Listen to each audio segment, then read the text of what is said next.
All right, weird fact to start off our reading lesson today. Did you know that you cannot hum while you hold your nose? And you're like, what? That's crazy. Take 5 seconds and try it. You start to make a little sound, but it doesn't come out.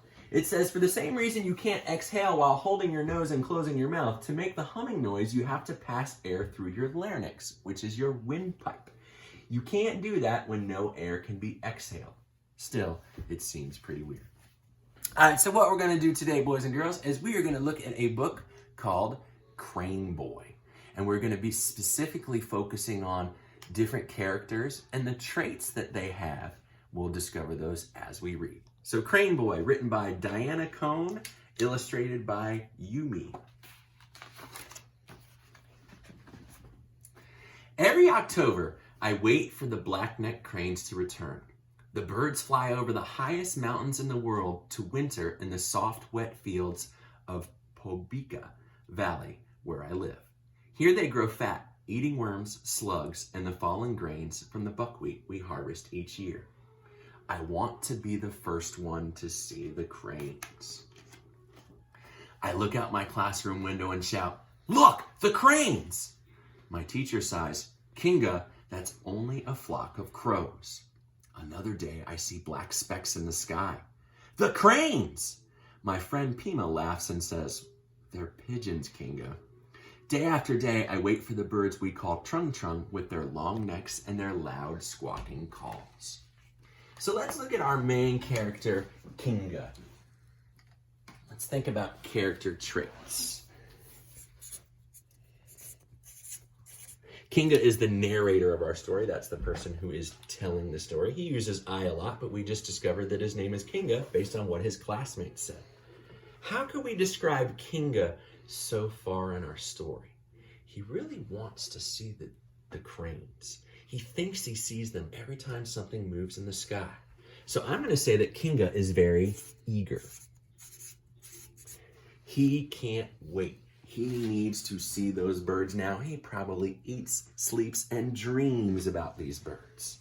So I'm going to put evidence. Always sees birds even when they are not there. Yeah. He's very excited, which helps us see what we are seeing. All right, let's roll on. Let's see if we can discover any other character traits from the different characters in our story.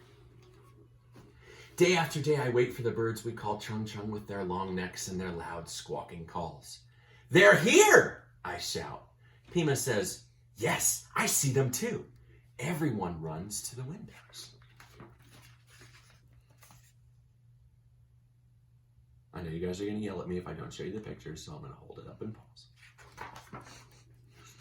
The cranes circle the golden roof of the monastery where monks chant prayers for the well-being of all living things. They fly over the crane center where Kato works. He is called the caretaker of the cranes. Kato tells us about these birds that have visited Bhutan for thousands of years. Long ago, many more cranes came to our valley, but this year we counted only 203, he says. His eyes are sad. But the more we learn to care for them, the more we can help their numbers grow. To protect the cranes, we preserve our wetlands so they have enough to eat, Kato says. But we need to find more ways to help them, for they are our sisters and brothers. What can I do to help? So let's take a look at Kato. Maybe I won't lose my page. What character trait could we assign to this person who we have just met in our story? He's the caretaker of the cranes. He sees that their numbers are dwindling, and he's trying to come up with different ways to help. So just like an Elmont Cardinal, he is being very responsible. And evidence from the text, he is looking for ways to Let's see what Kinga and Kato have for us next. That night, I tell my family about Kato and the cranes. Grandmother says, Trung Trung bring us good luck for our crops. For hundreds of years, Mother says, artists have painted them on the walls of our houses and monasteries. Father finishes his butter tea and says, the cranes bring strength to those who love archery. I want to be a great archer like my father. At the village archery contest, he pulls back his bow until just the right moment, then lets the string go. Zing! When his arrow hits the target over 400 feet away, his team celebrates with a dance. They each stand on one leg, then turn and jump up and down, just like the cranes. Waha! They sing, thanking the cranes that have flown so far to bring the archers strength and good luck. Maybe there is a way I can help the cranes. I wonder if this dance had any effect on Kinga. The next day, I asked my class, if people come to our archery contests and to our festivals to see the monks dance, will they also come to a festival to see us dance for the cranes? Their faces shine. Yes! Our teacher says we must ask the monks for permission because all festivals are held in their courtyards. Kuzu Zangpo la, we say, greeting the monks. Can you help us make a new festival with a dance for the cranes? A monk named Sange says, our dances have been performed the same way for centuries and each one takes hours of practice. He sees our disappointment and his face slowly breaks into a smile. Dancing to tell stories is a part of our tradition, he says. But before we can help you make a crane dance, you must first watch the birds and learn from them. So I'm going to take a look at Kinga again on these last couple of pages. And I am going to say that he is very determined.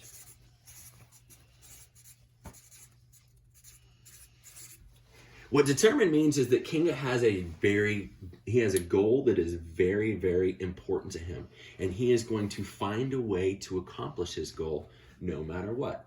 He's asked his parents, he's asked his teacher, they've come up with an idea, they've went to the monastery, they've asked for permission, and the monks have agreed to help them. So for determined, I'm going to put he keeps looking for an idea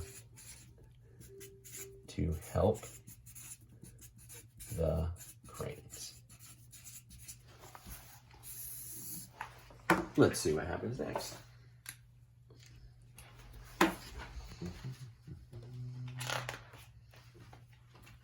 We watch a crane standing on one leg, holding as still as a day with no wind. When I try to balance on one leg, I wobble and fall down. A crane throws back her head with her beak to the sun. Her black head has a spot of orange-red, the same color as the polished coral bead my mother wears around her neck to keep her safe. When the cranes bow down, jump up and flap their wings, I do the same. What if I had wings?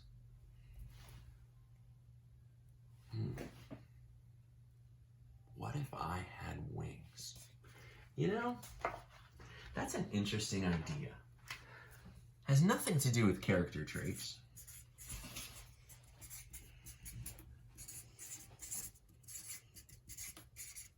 But when I find something really cool in a book that kind of touches me and inspires me, I like to write it down because maybe I'll use that later as something that I could write or read about.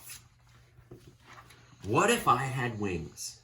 Pima laughs and joins me, flapping her arms. Pima, I say, the cranes are almost as tall as we are. When we show the monks our crane movements, Sange says, you are now ready to learn some dance secrets. The monks show us how to turn and spin on one leg and then the other. It's hard. I get so dizzy I have to sit down. Every day, we practice. One afternoon, Sange says, we sent invitations for the Crane Festival to every village in Bhutan. The morning of the festival, Hundreds of people come in their finest clothes. The monks appear first in brilliant yellow silk costumes with animal masks on their heads. They dance barefoot, leaping, swirling, and beating their drums. Now it was our turn. When the cymbals sound, we walk to the center of the courtyard. What if I get dizzy and fall? What if I turn the wrong way and bump into Pima?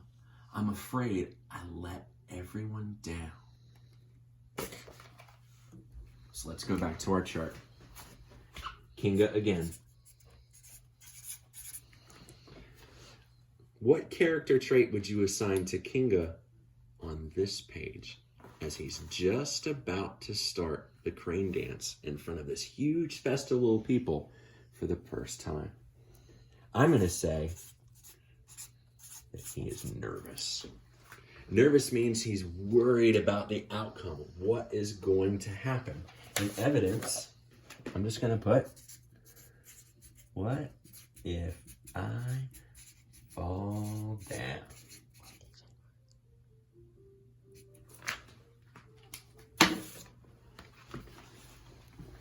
Let's see. I'm afraid I'll let everyone down. I listen to the music and wave my arms like wings up and down.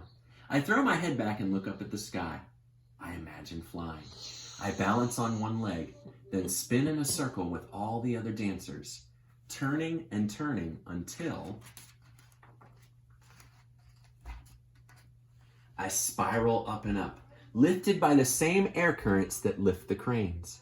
I swirl higher and higher into the air until I float down to feel the ground beneath me. After the dances are over, we are surrounded by family and friends. Mother says, Kinga, I will call you Crane Boy. Kato says, Trung Trung are your true sisters and brothers.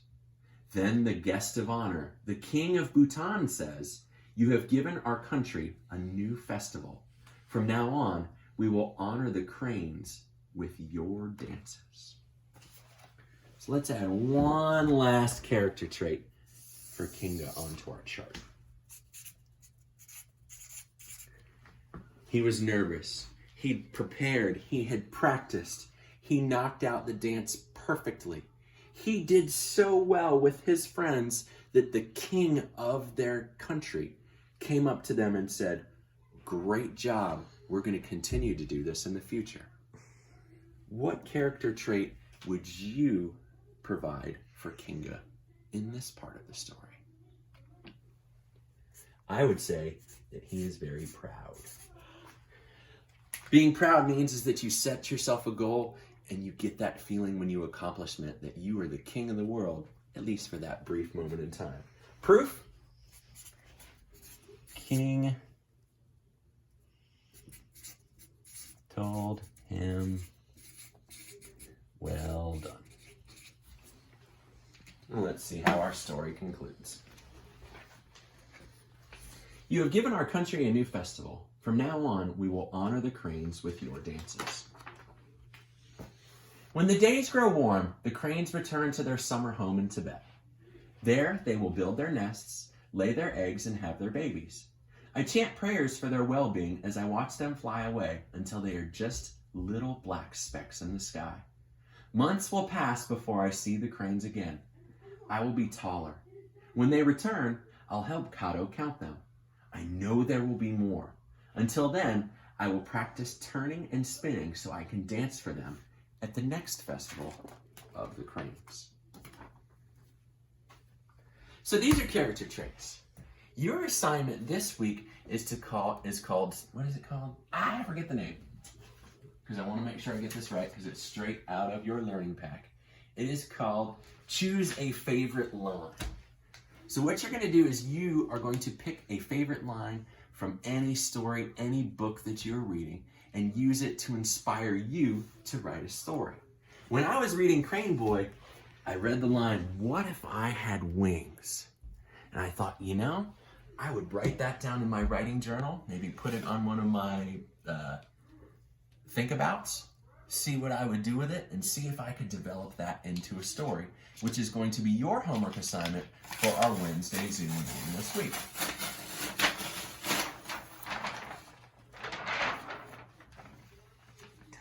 So here's the story that I start. Have you ever had one of those nights where you just toss and turn over and over again and don't stay asleep for more than 10 minutes? Last night, that was me. I got out of bed feeling like my back had been run over by a dump truck. I stumbled into the bathroom, wiped the sleep away from my eyes, and looked in the mirror.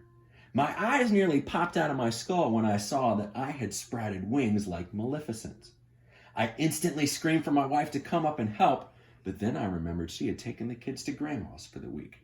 I had always fantasized about being able to fly, and today was the day I would finally answer the question, what if I had wings? So just to remind you, your homework for reading this week is to pick any line from any story that you have ever read and use that to inspire a piece of writing for you. Please bring your first draft of this writing to our Wednesday Zoom meeting. Thank you. Bye.